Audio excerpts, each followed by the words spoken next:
Hi, my name is Kai Chang. I'm the host of Q Conversations, interviews and conversations with Quora writers. My guest today is Diane Meriweather, and we just actually had an open house at the Quora headquarters, and we actually met in person for the first time. So hi, Diane, welcome. Hi, Kai. And for those who are unfamiliar with your writing, tell us about you, first of all. Well, I live in San Diego, California, and I'm just thrilled to be up here for the meetup. I work with people who are trying to change their lives. So my real interest is in transformation and what it takes, what it's like just the moment before people change. And that's led me down some really interesting paths. Currently, I work with people who are court mandated, people who the judge feels could do better if they talk to somebody, and I'm the somebody that they often talk to. So you get a lot of resistance, I imagine, from people. Absolutely, sometimes. I love it. And so being able to kind of get past that. I imagine, what's been some case of turnarounds for you in terms of professionally being able to have a story of someone who obviously didn't want to see you, just push back tremendously, and maybe in your head you're even thinking like, I'm gonna write this person out. There's no way. Do you even do that actually? Maybe I'm projecting. I don't know. I mean, I sometimes feel like if I can't reach somebody, I'm like, I'm gonna write this person off. Do you ever get to that point? You know, very rarely. Occasionally, I'll have somebody who makes me absolutely at my wit's end, and I'll spend time talking to my colleagues and everybody else saying, you know, I just don't know what to do with this guy. Right. You know, one thing I always know is, and it's kind of a mantra, is you have to know me better to hate me this much. So I don't take it personally as a, you know, as they don't know me. Because it's what you represent, not necessarily Precisely. who you are as a person. Exactly. What really is useful in my work is that we do this in group settings. So I have 15 people and it's a staggered entry. So someone will come in the door and they're full of excuses or anger or, you know, resentment and, you know, you're not the boss of me. And they'll sit with people who have kind of learned to appreciate the process. And so it's almost like the dog park. Like a dog comes into the dog park and they look around to see what everybody else is doing. Right.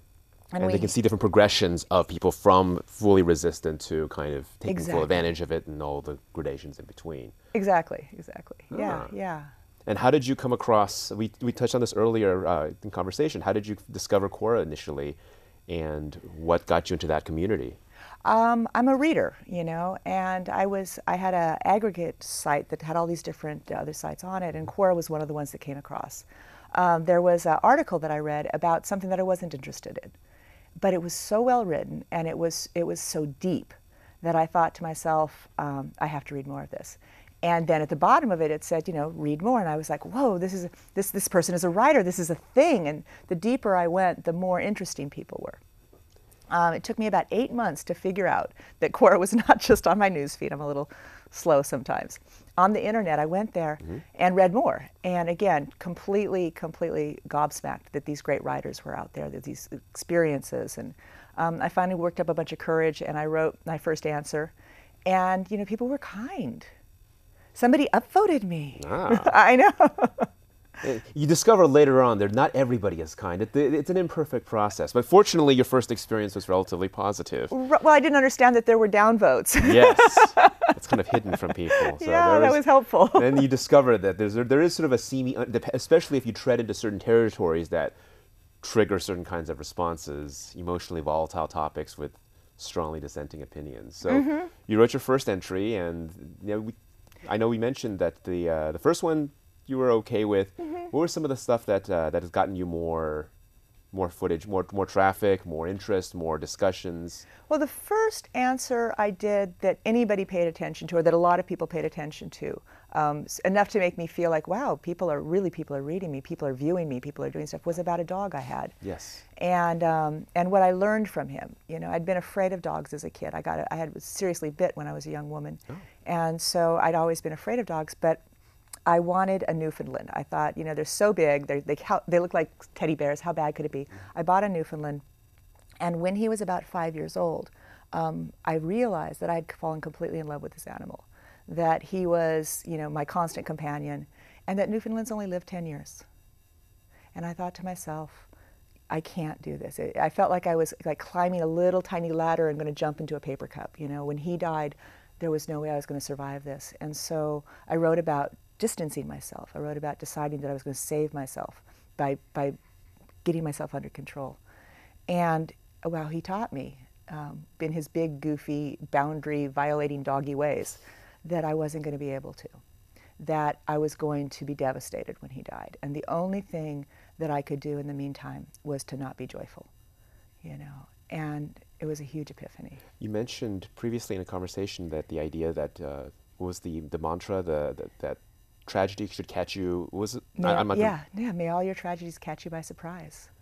I really like that. It really resonated. Thanks. The idea that we see people, they live in fear their entire lives, just cringing, waiting for some bad news to strike them because they've either been conditioned to believe that way, they've grew up in a very toxic, hostile environment, and that's just the reality they're familiar with. I mean, we talked about the idea of pain versus and empathy versus compassion. So I wanted to hear more about that, actually. Go ahead. Yeah, absolutely. I have to add, though, before we go on, that my second mantra is Mark Twain's "I've been through many terrible things, a couple of which actually happened." So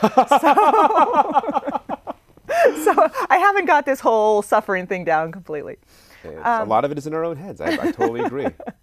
But I am, you know, if I had something that I could give to people, box up and give and put out in the world, it would be learning how to resonate on a compassionate level instead of simply empathetic. And so what's the definition between the two? This is something I wanted to dive a little bit deeper into. Go ahead. So if we look at discomfort or suffering as a scale, there's two ways to really experience discomfort, and one is sort of numeric. So you can say that something minor happens to you and it's a 3 on the scale of perhaps 10,000. Something kind of moderate happens, you know, it's 100, and then you have something terrible. Like for me, the example is the preventable death of your child. Right. And that's 10,000. Right. And so we walk around in the world and when we see our friends or people we care about having these suffering experiences, and they tell us what happened to them. And so a prom queen tells you, "I broke my nail." And I look at that and I'm like, yeah, it's about a 4, sweetie, you know, and frankly, 4 doesn't even hit on my own registry. I have 4.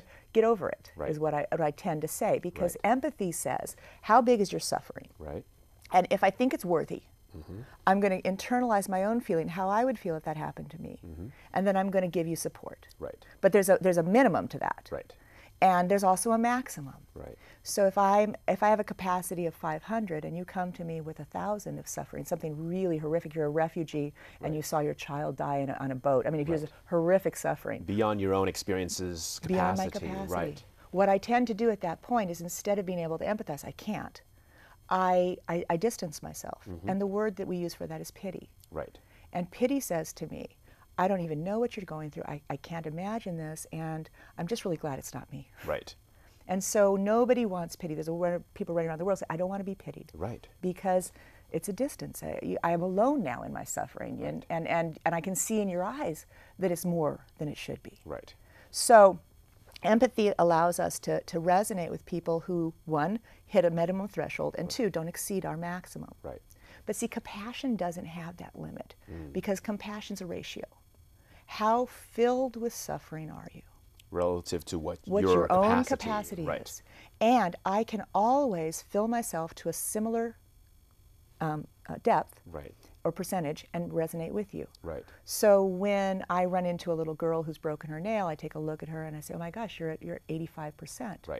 And now for me, 85% would be, you know, California Falls in the ocean. I don't know, whatever it is. But I can sit with her and go, oh yeah, that's a keening sorrow. Oh, that feels like all the hopes. All the hopes are gone. And so I can resonate with her and allow her to let that 4 deepen her to 5. You know, and then she has a deeper capacity.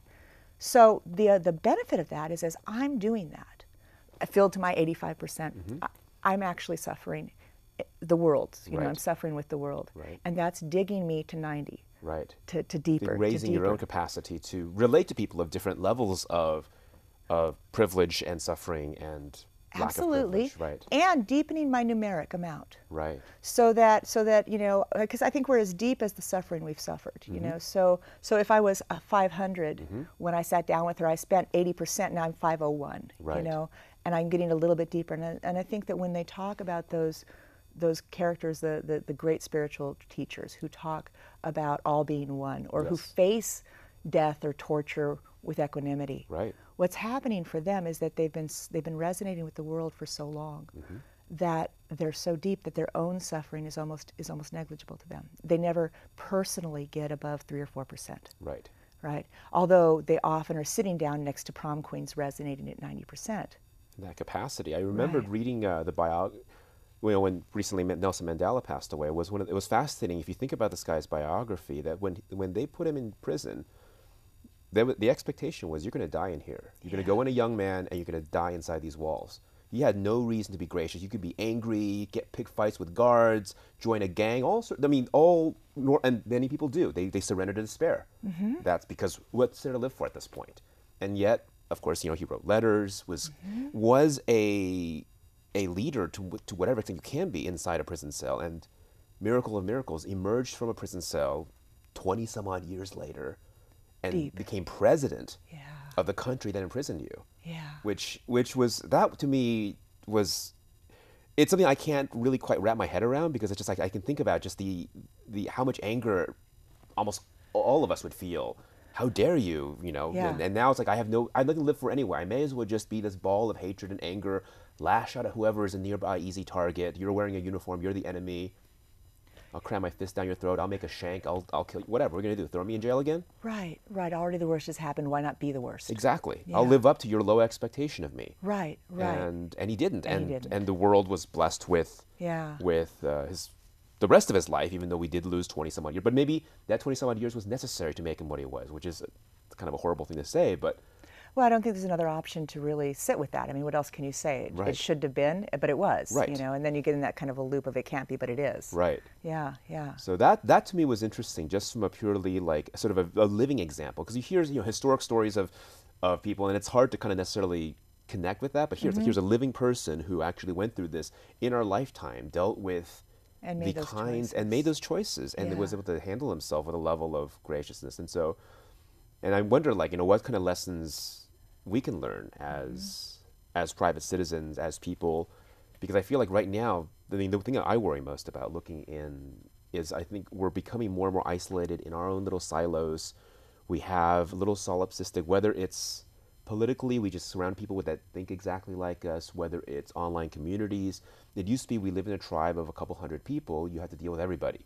The person with the low IQ, that's well-meaning, the kind of obnoxious drunk.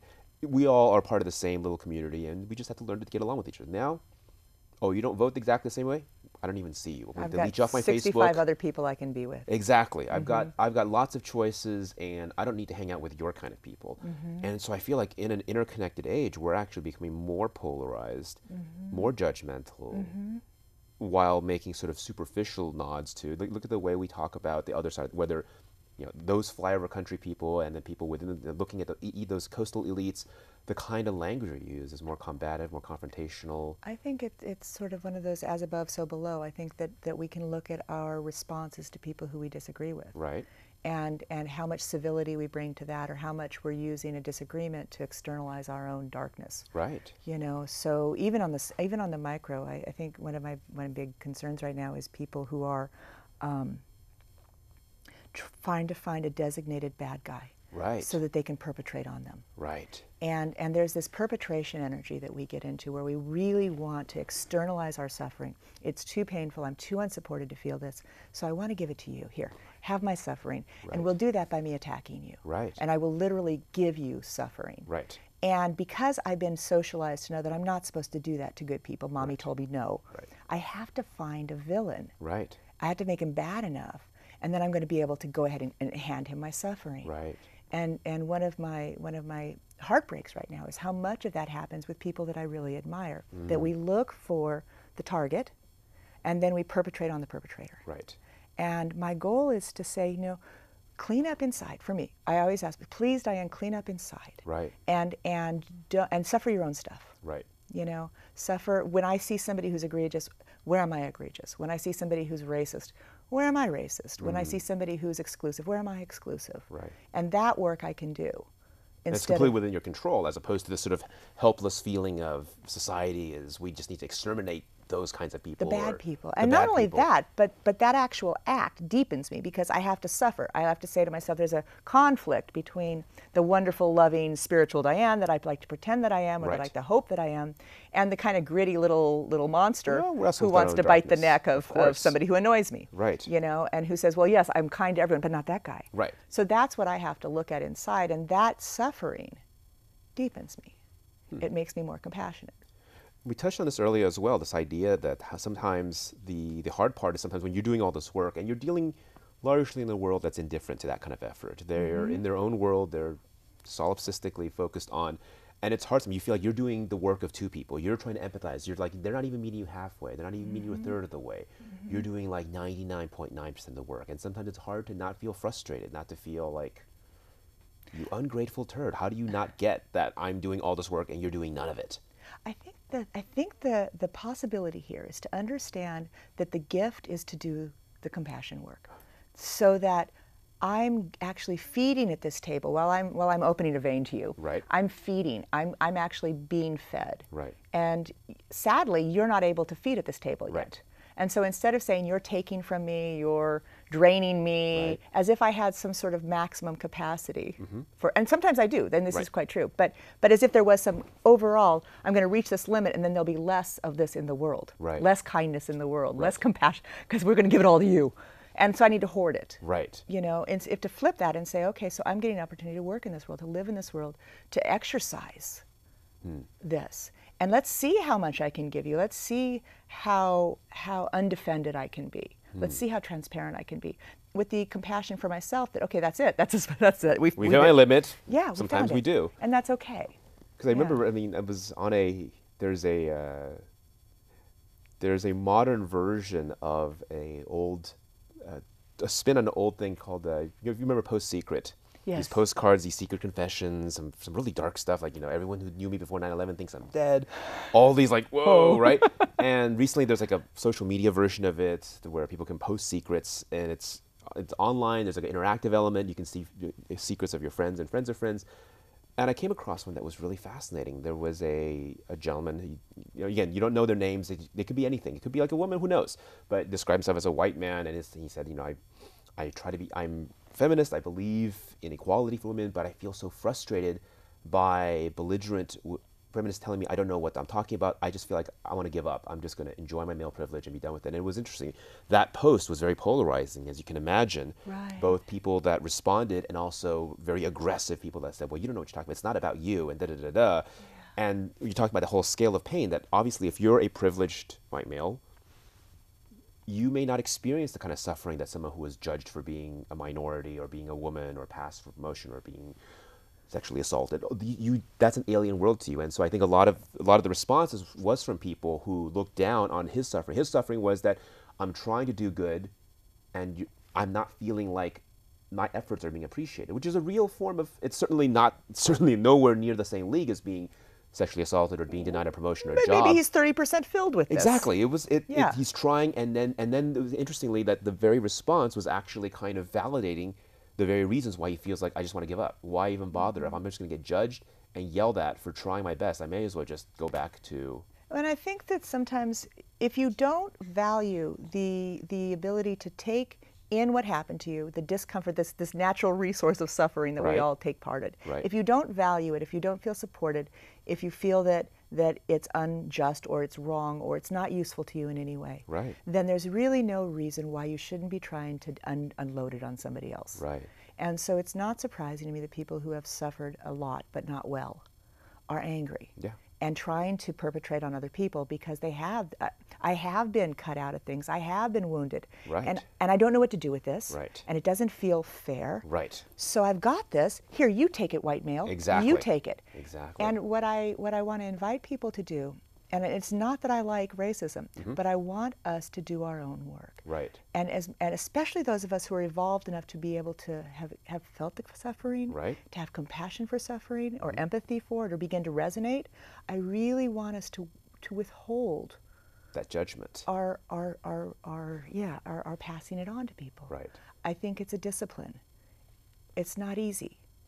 And I think that some people are addicted to causing suffering around them. it feels so good to unload some of my suffering. And I've met people who will borrow other people's suffering And so that be they can give it indignant on to their you. behalf. So they can give it to them. Yes, Because yes. because I've enjoyed. See, there's a relief from suffering that happens when you perpetrate. Right. And if I don't have enough of my own, I'm going to grab some. And if I don't have enough excuse to perpetrate, I'm going to grab some of your need, and I'm going Right. to. And I have to say, you're, to myself more than anyone else. You're not allowed to do that, Diane. You're not allowed. Lead to, by example, right? To, I mean, you got to. to externalize this. You're not allowed to find someone worth killing. Right. And then kill them. Right. Because that's just doing the thing. That's just sending it in so that this person that I've killed will now be less compassionate to this person. Right. And Passing that pain forward. and give more suffering into the world. And I think we who are alive right now need to take it to ground as much as we can. Because I mean, it's one of the biggest genres in film is the vengeance. Pornography. Emotional pornography. Emotional pornography. That's an interesting way to put it. I was reading a fascinating review of the film, the Liam Neeson film Taken. I don't know if you probably saw that. You don't watch a lot of movies, I know, but this was a film. He is a former secret operative with like tons of very lethal training, and his daughter was kidnapped. And it was the whole setup. That's the thing, is that the film, we want to first emphasize just how precisely horribly bad these people are. So they're worthy of this guy's wrath. He's all of the lethal skills he spent years perfecting. And so when they called him, and this was a line that was repeated in the trailers, and it was like, it was, I don't know who you are, I don't know what you want. If you want money, I don't have any. I can tell you one thing: if you let my daughter go, that'll be the end of it. But if you don't, I spent an entire career learning skills that make me a nightmare for people like you. Right. And if you don't let her go, I will find you, I will hunt you down, I will kill you. And the whole film becomes this whole like path of him just exterminating people, every single and we're allowed guilty to feel party. good about it because they were allowed to do these things, so now we can feel. And there's a real natural instinct to this, Kai. I mean, I remember being a 7 or 8-year-old kid watching Charles Bronson movies. Oh, yeah. And thinking to myself, they're just doing this whole thing so that later he can do terrible things to those people. Right. This isn't okay. That's not But it okay. resonates on a very visceral level for people, does. right? I mean, It that's the thing. That's absolutely why there's a does. genre. It exists. Porn exists for a reason, because we're titillated by certain things. Absolutely. Right? And absolutely. if it didn't have any sort of human reaction, no one would spend millions of dollars making these kinds of movies. And these movies make. In an antidepressant culture, in a culture where we pathologized being uncomfortable, where we see no reason to suffer. Right. So we have a tremendous excess of unprocessed suffering. And then we And we have a need. have toxic ways of expressing it. We have a need. Yeah, we have a need. We have a need because no one's ever said to me, Diane, it's okay that you're devastated because you broke your nail. Right. It's okay, not only that, but I'm going to sit on the curb next to you and we're going to keen about your broken nail. Right. I feel it. It hurts. Right. And it's okay to Yeah. hurt. And I think And that's. instead we say, do you want something to cry about? Right. Is what we say. Right. Do you want something worthy? And so we're teaching young people that something, if you're going to suffer, you're going to externalize it. Right. And it's going to have to be worthy of that. And then we go looking for the other. We go seek the looking for enemies. we go looking for, and there's a thing they call the triangle, right? The perpetration triangle. And you have a hero, and you have a victim, Right. and then you have a perpetrator. And the perpetrator attacks the victim, Right. and then the hero gets to attack the perpetrator. Right. But as the hero is attacking the perpetrator, he's making a victim of the perpetrator. Right. So he moves over here. Right. And we don't see that part. Right. And then we have a new victim, Right. a new hero, and a new perpetrator. And we all take our place on this. It's the triangle of suffering, and we go around and around this thing. And I'm saying, bear it. Bear your own suffering. Right. Do what Mandela did. Sit there in prison and do the little bit of good you can do and feel it and don't give it to somebody else. And if they've got something to give you, say thank you. I'll use that. Right. And this is again, and then I live my life, right? Right. And then I leave here and step on a mosquito, But the point of it is that's something to look forward to, it's something to aspire to. Right, it's a target as Right. opposed to the target of how can I kill the bad people? Right. How can I because we see that now. We see young men in Isla Vista running around with guns. We see this externalized violence, and people in their own heads trying to create this pornography of drama where they're bad enough to kill. Right. Who can I find who's bad enough to kill? Who's on the out? Yeah. And that's sufficiently villainous, and we create that villain in our heads, and that's what I worry about. I think is that when we live in a community where we actually know people, we know the imperfect people in our society. They're not going. Whereas if they're just a distant other, it's easier to villainize entire swaths of whoever it is. It's not us. People who don't look like me or don't speak my language or Worship the same God, Mm-hmm, and it goes all the way. It goes in both directions. And then the further level of isolation, I think, is what I feel like I don't know if you heard about this. The Google actually, they'll curate your results based upon your search results based upon what their profile of you. If you are naturally predisposed toward believing certain things, politically oriented a certain way, your search results will actually be curated because they want click-throughs. If you search something and it doesn't click through, then they're not going to make their money. So your Google search results are literally different than somebody of different political persuasions, of a different gender, of a different demographic. So we're all being fed what we think is the truth. in a circle. In a little circle. And we Oh my get goodness, reinforcing stories that fit my narrative, and other people are getting stories that fit their narrative, and we are becoming further and further separated. And it used to be like, oh, everyone has an uncle who's like a hardcore Republican, and a mom who's like a hardcore Democrat, and people in the Communist Party, and da-da-da. And that's okay. We're related, we're not going to agree, but that's okay. And we Right. don't have that now. We're becoming Siloed. and that worries me, I think. So what would you suggest, I mean, in terms of being able to increase the level of, because I have sort of a fatalistic sense of despair about it, frankly. I mean, for me, I look at it and I was like, what do we do? There's so much despair right now. I sat down with 15 men 3 weeks ago, and you know what we talked about? Yeah. These guys, I mean, every different demographic you can imagine. We talked about this. We talked about how they feel like the young people are being isolated, and there's no community, and there's no initiation, Right. and exactly what you're saying. So I bring that up because it's on many different demographics that we're all sensing this. I wish I had this is how we're going to do it. I know sometimes I give myself hope because I think I'm born at this time with this technology, and it's suited me. Right. And so the young people who are coming in with this, it'll suit them in some way. Right. They'll have an experience with this. And so part of how I stay out of despair is I step back a little bit from what has to be. From this should be this way or this should be that way. It's going to create something. This is in the process of creating something. And I don't know what all will come of it. I mean, I think that there will be really beautiful things that come from this. People who are spiraling into the sort of into a full sense of whatever it is they love, and that they wouldn't had they been exposed to many other things. But there's also going to be that potential for more of the triangle. Right. And for that, I believe, and I'll say this 1,000 times, that as outside, inside. So what you can do is you can do exactly what you're doing right now. You can connect, and listen and talk and put out those wonderful ideas that you put out, and go and give the talks that you put out about doing little goods, Small victories. Yeah. And I think this is our time. So thank you very much, Diane. This has been phenomenal. Oh, I would thank rise and you, hug you, but I have this microphone I cord, know. so I will wrap up. And this is Kai Chang with Q Conversations. We hope you enjoyed the show. There'll be more coming very soon. Thank you.